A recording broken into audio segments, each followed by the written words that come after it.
तो सजा पूरा हो गया, उसके बाद अगर कोई स्टेट कर रहा है तो यह उस स्टेट में पूछिए, बिहार के स्टेट में बिहार के प्रश्न पूछिए, और जिनको सजा हुई है उसके बाद ही कोई कार्रवाई हुआ। जितने भी राजद के नेता हैं वही सबसे बड़े शराब माफिया हैं, बालू माफिया हैं। बिहार सरकार 15 रिव्यू पिटीशन दायर करती है तो यह बताता है कि बिहार सरकार के वकीलों की क्वालिटी क्या है। एडवोकेट जनरल मुख्यमंत्री के घर से गाइड होते हैं, कभी भी वो लॉ मिनिस्ट्री के द्वारा गाइड नहीं हुए। बिहार बीजेपी प्रदेश अध्यक्ष संजय जायसवाल ने बिहार में गिरते कानून व्यवस्था को लेके बिहार सरकार पे जमकर हमला बोला है। प्रेस कॉन्फ्रेंस कर उन्होंने बिहार के कानून व्यवस्था पर सवाल खड़ा किए हैं। वहीं बिहार के मुख्यमंत्री नीतीश कुमार पे भी कई ऐसे आरोप लगाए हैं। क्या आरोप है, सुन लेते हैं। कल का दिन बिहार के लिए, बिहार सरकार के लिए सबसे दुर्भाग्यपूर्ण दिन था। बिहार की सरकार बहुत सारे घोटालों में रहती है, लेकिन पहली बार हम लोगों ने देखा कि हाईकोर्ट में वकील घोटाला भी हो रहा। कल आप सभी को मालूम है कि बिहार सरकार ने 15 रिव्यू पिटीशन फाइल किए थे। हम बार बार समझाते थे कि आयोग बना करके अपना फैसला कर लीजिए, इसको लटकाना ठीक नहीं है। पर माननीय नीतीश कुमार जी ने सभी प्रेस के सामने यह कहा कि नहीं, यह बिल्कुल ठीक है, वैलिड है, और बिहार सरकार ने 15 रिव्यू पिटीशन फाइल किए और बाद में सभी रिव्यू पिटीशन को विड्रॉ कर लिया गया। इसमें लाभ किसको हुआ? तो इसमें लाभ 2 व्यक्तियों को हुआ। पहले सबसे बड़े लाभार्थी बने विकास सिंह जी। इनको प्रति हियरिंग के लिए 35 लाख रुपए दिया जाता है। क्यों दिया जाता है? आपको जब विड्रॉ कर लेना था, किसी को बहस ही नहीं करनी थी, तो इतने पैसे क्यों दिए गए उस वकील को? दूसरे उतना ही बड़ी अमाउंट मुझे नहीं मालूम है, लेकिन हम लोग जानते हैं कि मनिंदर सिंह जी भी सुप्रीम कोर्ट के बड़े एडवोकेट हैं, इनकी भी सेवाएं ली गई।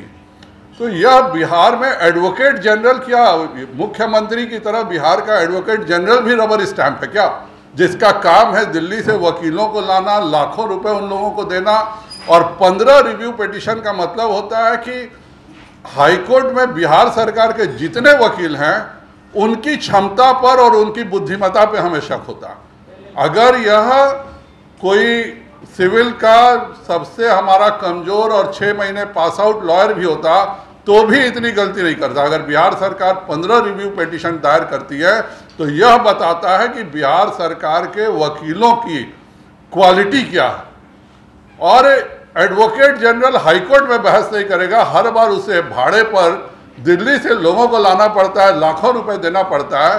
तो कहीं इसमें भी कुछ ना कुछ लेन देन का तो चक्कर नहीं है? क्यों एडवोकेट जनरल हाईकोर्ट में बहस नहीं करेगा? हर बार उसको क्यों, और विड्रॉ करने के लिए क्यों दिल्ली से वकीलों को लाने की जरूरत पड़ती है?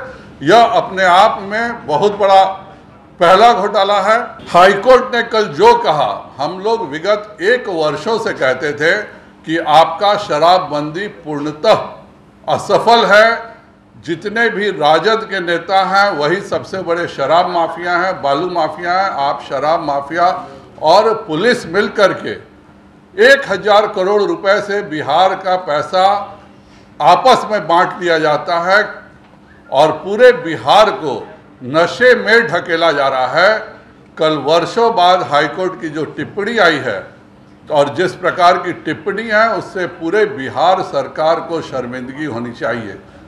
अगर कोर्ट यह मानता है कि आप बिल्कुल असफल हैं और आप पूर्णतः एक तरह से नए नशे का बढ़ावा देने का काम कर रहे हैं, क्योंकि आपके पुलिस की कोई दिलचस्पी नहीं, और यह बात माननीय मुख्यमंत्री को छोड़ के बिहार के प्रत्येक जनता को मालूम है कि किस तरह से यहाँ शराब माफिया पुलिस के गठजोड़ से चलता है और कैसे हर मोहल्ले, हर घर में शराब सप्लाई होती है। और यह होने के लिए कोई आश्चर्य की बात नहीं है। इसलिए आश्चर्य की बात नहीं है कि जिस प्रदेश का डीजीपी को कोई एक साधारण आदमी फोन करके कहता है कि मैं चीफ जस्टिस बोल रहा हूं, और डीजीपी साहब यस सर, नो सर करते हुए सभी आदेशों का पालन कर देते हैं, तो वैसे डीजीपी और वैसे पुलिस की तो अक्षमता सभी जग जाहिर है। आज मेरा यह स्पष्ट आरोप है, यह तो एक सिंगल केस था जिसमें एसएसपी का पकड़ा गया, आपने एसएसपी का निलंबन कर दिया। उस व्यक्ति ने कितने आपके प्रधान सचिवों को फ़ोन किया, आपके चीफ सेक्रेटरी को फ़ोन किया है कि नहीं किया है, और कहीं आपको भी फ़ोन किया है कि नहीं किया।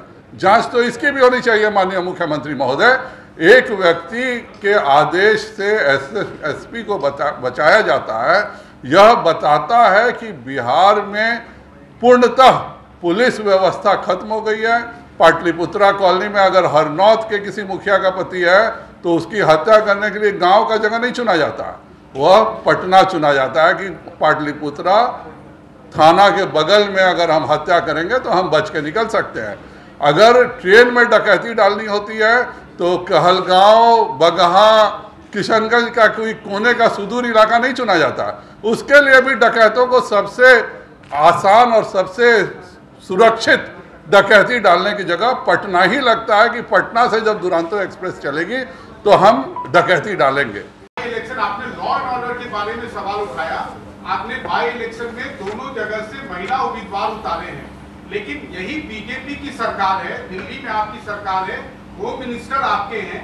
बलात्कार के मामले में जो दोषी हैं उनको बरी करने का काम आपकी सरकार ने किया है। यहाँ तक कि हरियाणा में किसी जगह नहीं, जो सजा होती है सजा पूरा होने के बाद ही। गलत बात मत बोलिए, गलत अफवाह नहीं फैलाइए। जितने दिन की सजा होने का सजा पूरी होने के बाद ही कभी कोई, और वो दिल्ली से गाइड नहीं होता, स्टेट का मैटर है। और किसी भी का भी जो सजा पूरा हो गया उसके बाद अगर कोई स्टेट कर रहा है तो यह उस स्टेट में पूछिए, बिहार के स्टेट में बिहार के प्रश्न पूछिए, और जिनको सजा हुई है उसके बाद ही कोई कार्रवाई हुआ। हरियाणा में आपने हर बार हाँ, क्या चीज नहीं, बहुत ही दुखद बयान है। हम लोग इसकी भर्त्सना करते हैं। किसी भी विधायक को सोच समझ के बयान देना चाहिए।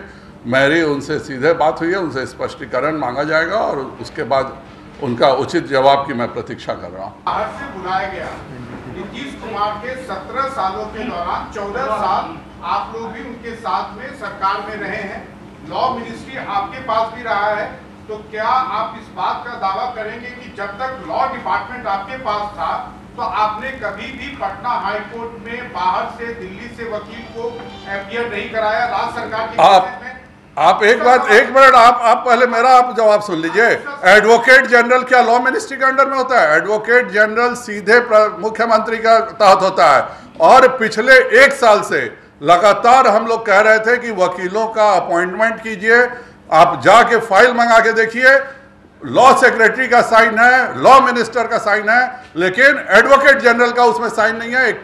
एक साजिश के तहत एडवोकेट जनरल साइन नहीं करते थे, क्योंकि जब तक मुख्यमंत्री ने कहा अगर वो लॉ मिनिस्टर के अंडर में थे तो किस परिस्थिति में लॉ मिनिस्टर और लॉ सेक्रेटरी दोनों ने जिस फाइल पर साइन किया है उस पर एडवोकेट जनरल का साइन नहीं है। और यह बताता है कि एडवोकेट जनरल मुख्यमंत्री के घर से गाइड होते हैं, कभी भी वो लॉ मिनिस्ट्री के द्वारा गाइड नहीं हुए। तो सुना आपने, सीधे तौर पे संजय जायसवाल का कहना है कि जिस तरीके से कानून व्यवस्था की जो स्थिति बन चुकी है बिहार में, उसके जिम्मेदार मुख्यमंत्री नीतीश कुमार हैं। और मुख्यमंत्री नीतीश कुमार प्रधानमंत्री के लालच में रबर स्टैम्प बन के रह गए हैं। और जिस तरीके से लगातार बिहार में जो कानून व्यवस्था है, जो अपराधी बेलगाम हो गए हैं, अपराधियों को संरक्षण बिहार सरकार दे रही है, वहीं उन्होंने कहा है कि जो शराब माफिया हैं वो वीर राजद के इर्द गिर्द घूमते हैं। तो एक बड़ा हमला बिहार सरकार पे और बिहार के मुख्यमंत्री नीतीश कुमार पे बिहार बीजेपी प्रदेश अध्यक्ष संजय जायसवाल ने किया। फिलहाल खबरों में बने रहेगा, अभी के लिए इतना ही। नमस्कार। लाइव बिहार यूट्यूब पर सब्सक्राइब और फेसबुक पर लाइक जरूर करें।